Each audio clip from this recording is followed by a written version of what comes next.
ورفانا لک ذکرک، ورفانا سب سے اولا والا ہمارا نبی، سب سے بالا والا، کیوں کہ ورفانا لک ذکرک۔ تو ایسا معبود جب ہمارے پاس آئے اور آقا کائنات جب کائنات میں تشریف لائے تو ہواؤں نے بھی کہا مرحبا مرحبا، فضاؤں نے بھی کہا مرحبا، چرند اور پرند بولے مرحبا مرحبا، جنگل کے جانور بولے مرحبا مرحبا۔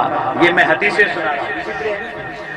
سمندروں کی مچھلیاں بولی مرحبا مرحبا، آسمان سے ستارے اتر کر آمنہ کے گھر پر آ گئے اور کہنے لگے مرحبا، جنت سے حوریں آ گئیں کہنے لگی مرحبا مرحبا، آسمانوں سے فرشتے اتر آئے کہنے لگے مرحبا مرحبا، فضائیں چاروں طرف اقصائے عالم میں پکار آئی، بہار آئی بہار آئی بہار آئی بہار آئی بہار آئی بہار آئی بہار آئی۔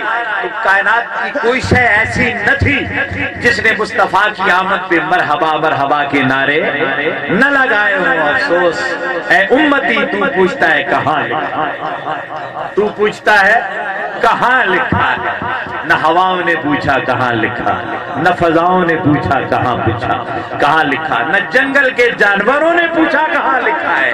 تیری حیثیت تو جنگل کے جانوروں سے بھی بدتر ہو کہ تو پوچھتا ہے کہاں لکھا۔ نہ مچھلیوں نے پوچھا کہاں لکھا، نہ تاروں نے پوچھا کہاں لکھا، نہ چاند نے پوچھا کہاں لکھا، نہ روشنیوں نے آتے ہوئے پوچھا کہاں لکھا، نہ اندھیروں نے جاتے ہوئے پوچھا کہاں لکھا کہاں لکھا، نہ آسمانوں نے پوچھا کہاں لکھا، نہ زمین کے ذروں نے پوچھا کہاں لکھا، نہ پانیوں کے قطروں نے پوچھا کہاں لکھا۔ ارے نادا، تو ہی بتا تھا کہ پوچھتا کہاں کہاں لکھا کہاں لکھا، صرف تو ہی بتا ہے کہ پوچھنے والا۔ ارے تو امتی کہلانے کا حقدار کہاں سے بن گیا؟ مصطفیٰ وہ رسول کائنات بن کر آئے ہیں، تو جو کائنات تھی مصطفیٰ کی آمد پہ کہہ رہی تھی مرحبا مرحبا۔